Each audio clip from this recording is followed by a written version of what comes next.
Good morning. Well, it's morning for me, at least. My name is Caitlin, and welcome to the podcast. Um, Today I was driving across the bridge to get to my work, and there, the whole sky was just this pastel rainbow from like blue, like a deep blue, to purple, pink, yellow, green. It was just gorgeous. It was just the most beautiful looking sky with, to top it all off, the full moon. I wished that I wasn't driving across a bridge and also was a photographer and had a quality camera, because it was just one of the most gorgeous things I think I've ever seen. And yeah, so that's what I'm thinking about today, and it's actually put me in a really good mood. I was smiling for a good whole minute while driving across the bridge. So, of course, trying to pay attention and not hit anybody, but I was like, oh my god. Yeah. Um, Today I wanted to talk a bit about some neurodivergent, or like neurodiversity related things that I've either been learning about, or really pretty much that I've been learning about, listening to, and just kind of how I feel about them and maybe how I see them in my life too. So recently I've been kind of digging a little bit more into like ADHD things, just because I'm still like not sure if I have ADHD. And I know that I mentioned earlier that I feel like the more regulated I am, my nervous system is, then the more I tend to notice the ADHD side of things. So I'm going to go into a little bit of detail about what that means. So basically, for me, when my nervous system is... Oh, I broke my rock. I don't even know how that happened. It's okay. I have a lot of rocks. Well, I'm still going to play with it because I need something. Anyways, that was distracting. I don't know how I broke a rock. I think it just had a crack in it. Anyways, case in point. No.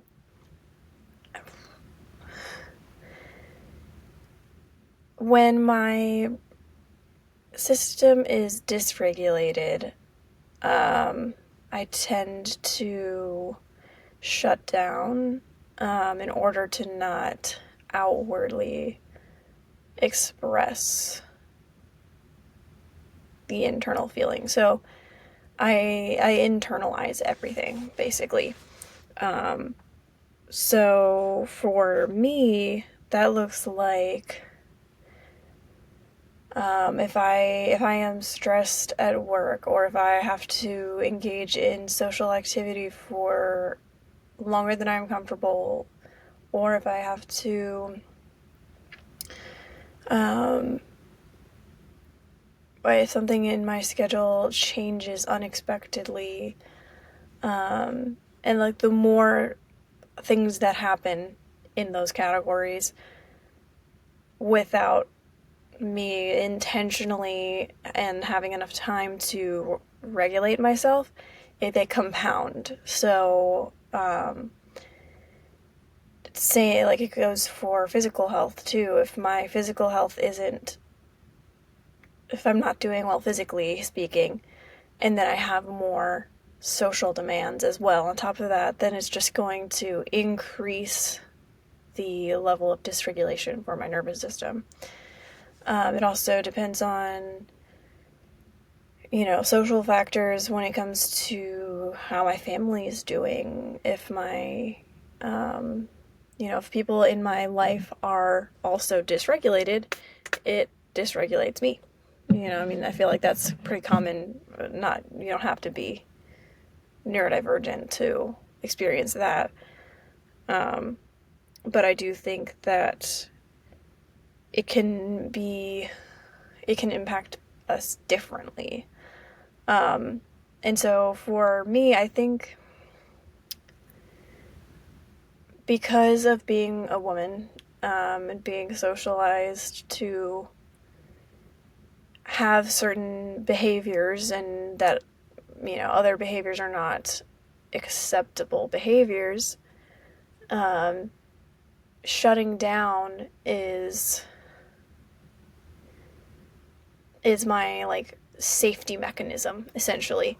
In my personal experience, my mom was more fiery, but she had the excuse, I guess, of being a redhead, and they just were like, oh, well, that's just, redheads are just like that.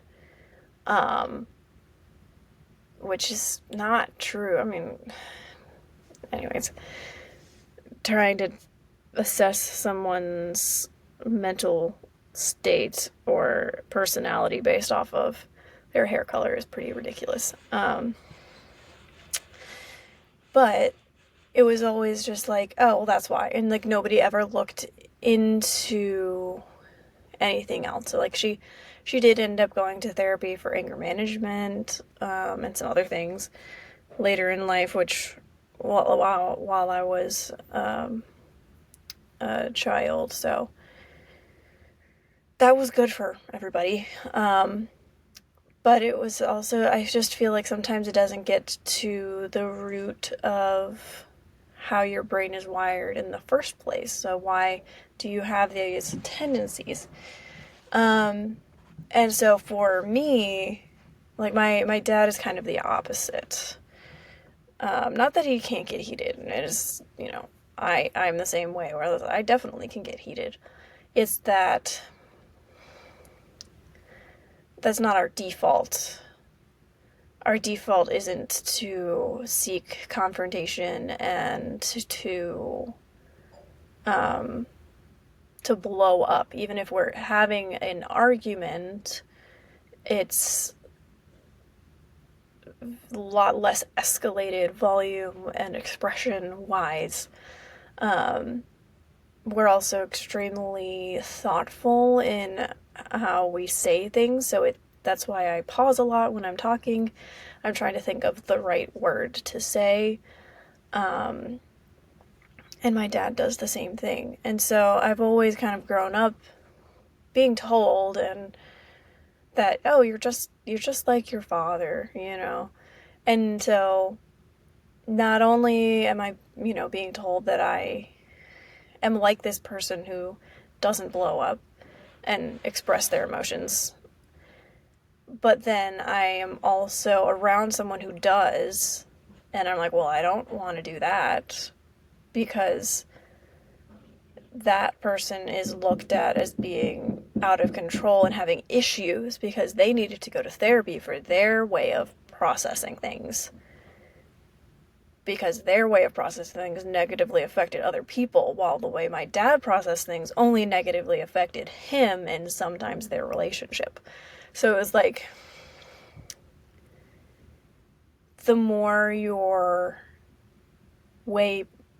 the way your brain processes something affects other people, the more it is, whether it's considered a problem or not, which is just not. Yeah, I don't know. I think it's ridiculous. I think that we should be able to see the benefits and disadvantages of both ways, or, like, all ways, but, like, in this case, both ways of processing and thinking through things. And yeah, my parents eventually kind of got there. It took a long time to realize each other's strengths and weaknesses and appreciate them. And there are definitely times where it is problematic. But I think for me, I grew up thinking, well, I can't be like the problematic person. And it's already more of my tendency to be like the less problematic person in my frame of reference, which is my parents. I was homeschooled too, so it's not like I had a very consistent outside influence from anybody else. We went to church, but it was like we didn't go to the same church all the time. Even when we did find a church that my parents decided to stick with, it was really large, and we used to live in a transient area. A lot of people were in the military. I wasn't really around anybody for more than a couple of years, and I would only see them like once or twice a week. So I just didn't have a huge outside influence on my like view of expression. So basically, and also within the Christian community, it can be very expressing your emotions, feeling any sort of anger can be misconstrued and viewed at as a problem. Like you have an issue. If you're angry about anything, like that's a sin. Like God says to be slow to anger or whatever. And so having those types of things constantly told to me, viewing someone who believed themselves to have anger issues, I've kind of felt like the only option is to suppress my emotions. Now, when it comes to other emotions, it's kind of the same with crying. I get really uncomfortable when other people are crying around me because I don't really know what to do. I think that is partially an autism thing. I don't know what, like, I need to know all of the information about why you're crying. And even then, it's like, do I hug you? What do you prefer? I don't really prefer that. It's just, yeah, you know, brain's trying to calculate all these different things instead of just like what a typical person would just be like, oh, this person's crying, I'm gonna hug them. Like, I have to go through this entire process and then I'm still not sure if that's the right thing. So anyways, so my my mom's always been more expressive in general, but again, she was the one who's viewed as having a problem. And so I'm not saying my mom didn't have any issues. I'm also not saying that expressing your emotions isn't an issue. That is a positive thing, to be able to express your emotions. You just need to be able to do that in a positive way where it's not harming anyone else. Making somebody uncomfortable is different than hurting them. So for me, I think because it was often hard to predict what my mom's emotions were going to be, and for somebody who's autistic, it's very important to have predictability. Pattern recognition is a huge factor in my life. And so I couldn't always predict what it was going to be. And like, I tried extremely hard and I got relatively good at it. But I found, unfortunately for me, that the best way to regulate my mother's emotions was to not have any myself. Because if I didn't express any of mine, then she couldn't react to anything. So I was removing a factor, essentially. I was like, I'm going to remove myself from this situation so that I'm not a factor in any of her emotions. At least then I'm looking at it completely from the outside of what other factors could affect her emotions and how can I prepare myself for that. So I have become really reserved in my emotional expression. I do like to talk a lot. Obviously, I started a podcast so I could talk through things, but I talk through things very logically and literally and linearly as well, as far as like, this is how things have gone today, and I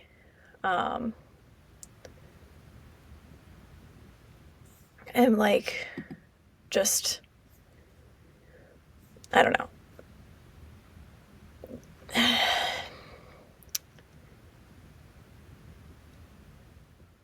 I do tend to ruminate on things, so I'm not meaning that my thought processes are necessarily linear, but that I like to go like in order of things when I'm recalling.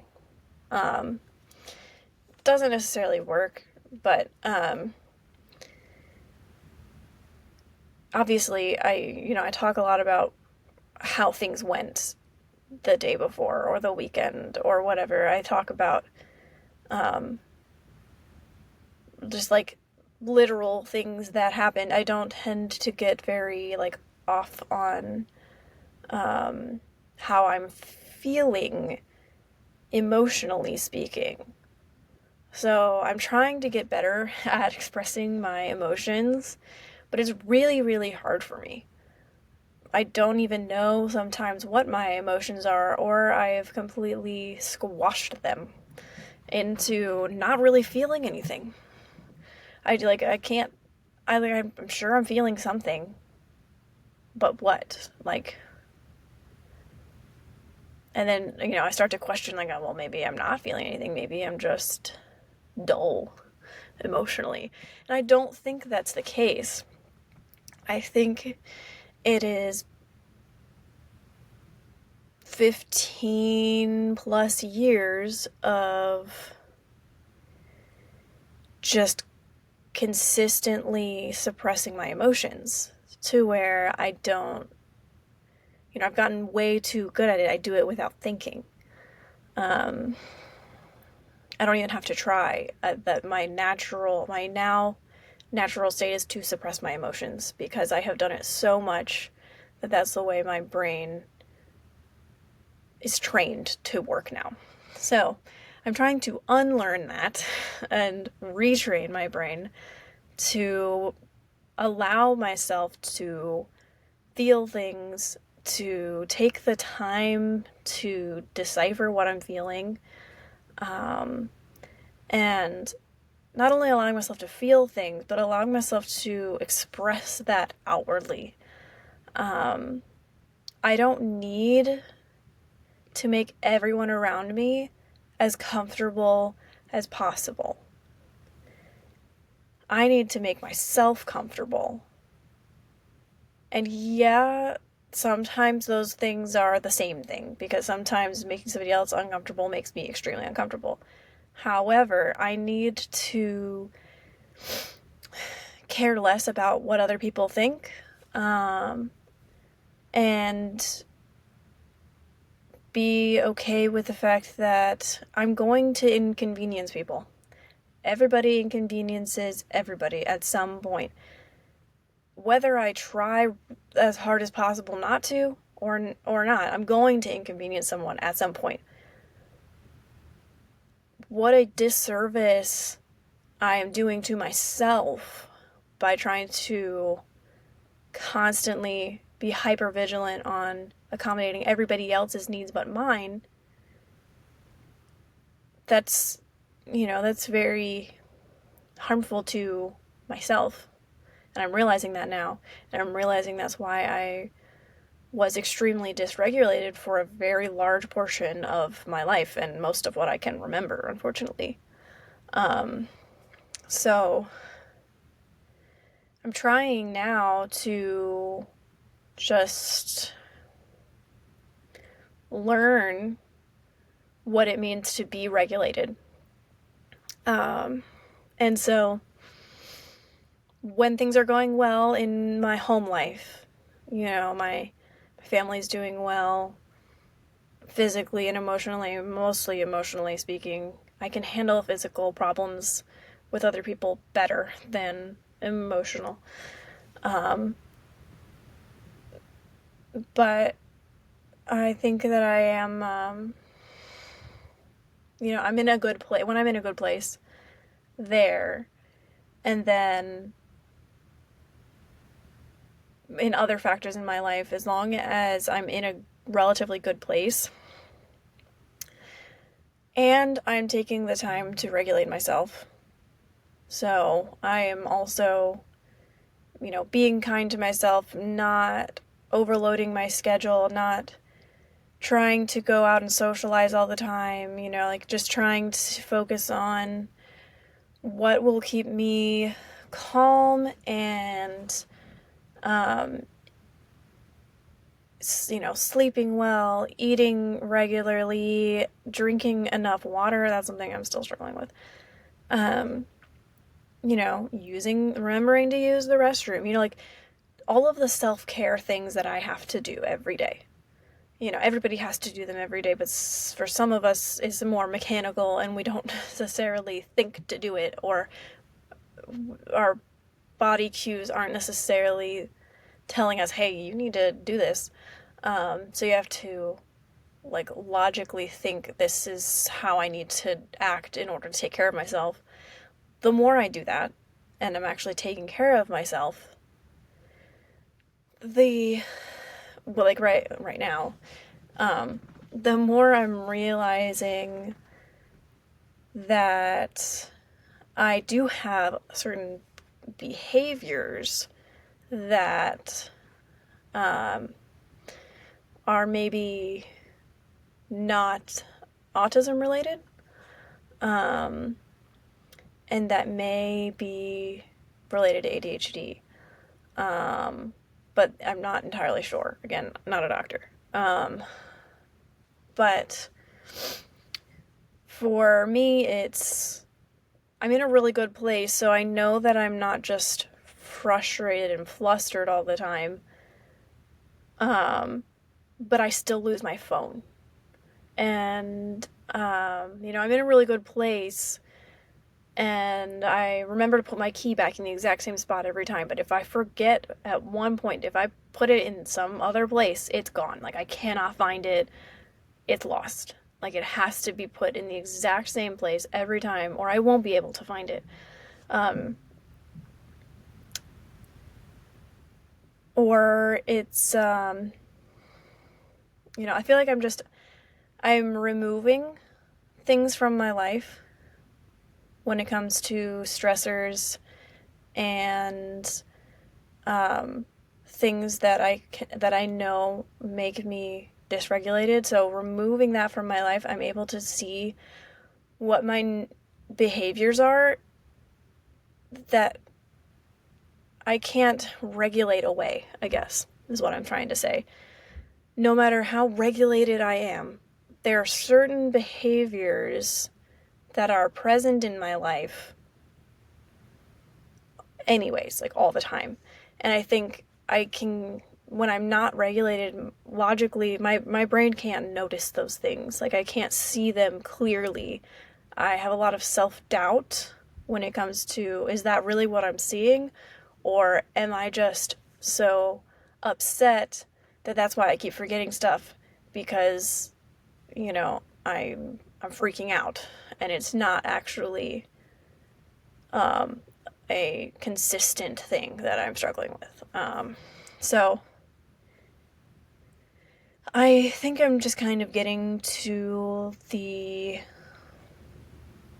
like I'm like still very much at the beginning of understanding my neurotype, and how my brain works. So I think it's going to take a while for me to fully understand how my brain works.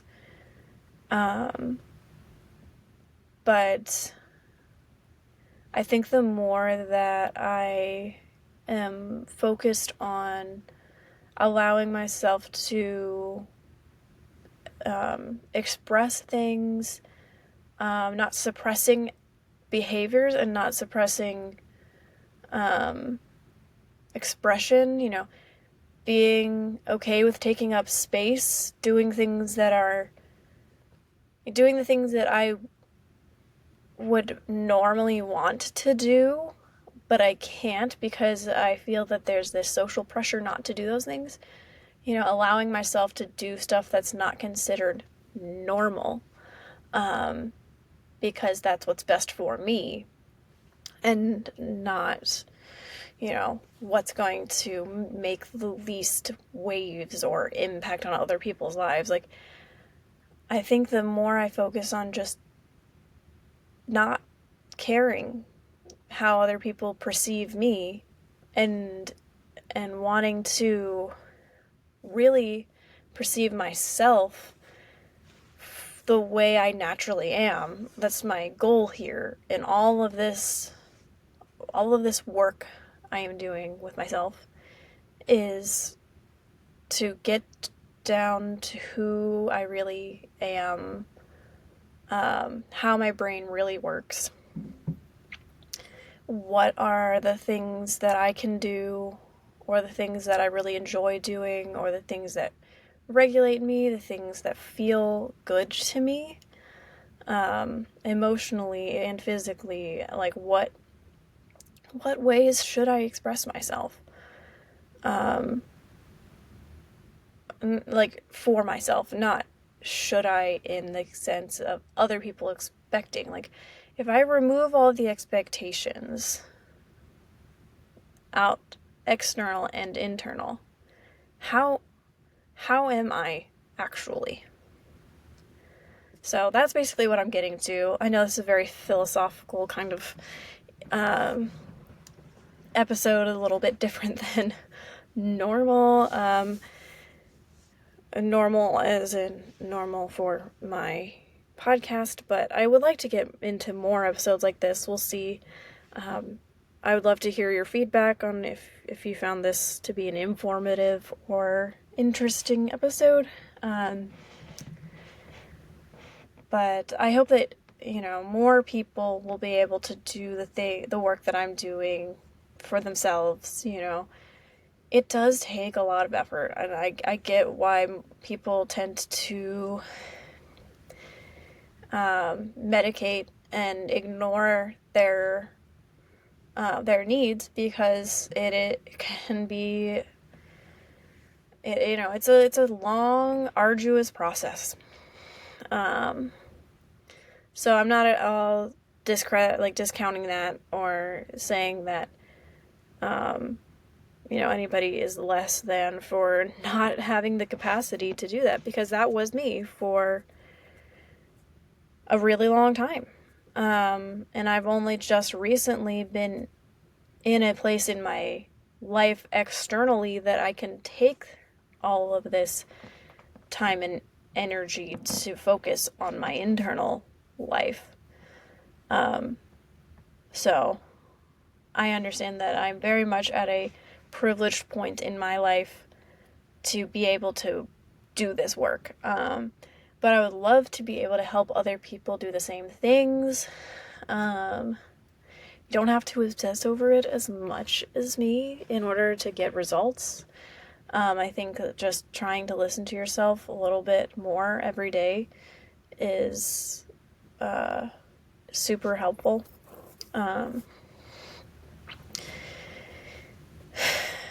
But I'm gonna get going here. I started the podcast a little bit late again because traffic. I may end up having to adjust my schedule if I continually cannot meet it, because I do not like not meeting my schedule. So I will adjust the schedule to meet reality, so that I'm not constantly frustrated. Because that's something I'm learning about too, is learning about myself, is like with my medications. I didn't have a schedule, and I was just like taking them at night before bed, because I would remember them right before bed, because I'd be like, oh crap, I didn't take anything today. And they're not medications, they're supplements. But anyways, so I started organizing them, and then I put on the schedule to take in the morning, and my brain cannot remember to take them in the morning because it's a night thing now. Like, that routine's already set, so I'm gonna just switch it on my calendar, because I'm gonna stick with the routine that my body is used to, because it doesn't matter if it's at night or in the morning, as long as I do it consistently. So trying to figure out that how my body like reacts to schedules, and like what changes should be made and what changes don't need to be made. Yeah, anyways, I'm gonna get going, and this is a bit scatterbrained, but that just seems to be my brain this week. It could be hormonal. I'm trying to learn a little bit more about cycles and how that can affect pretty much your whole existence as a woman. I will definitely do an episode on that once I feel educated enough to talk about it. But yeah, I would love to hear your opinions on the episode, or if you have any comments or experiences similar. I will put all my information in the show notes, and thank you for being you and for listening to me talk. And always remember that you are enough.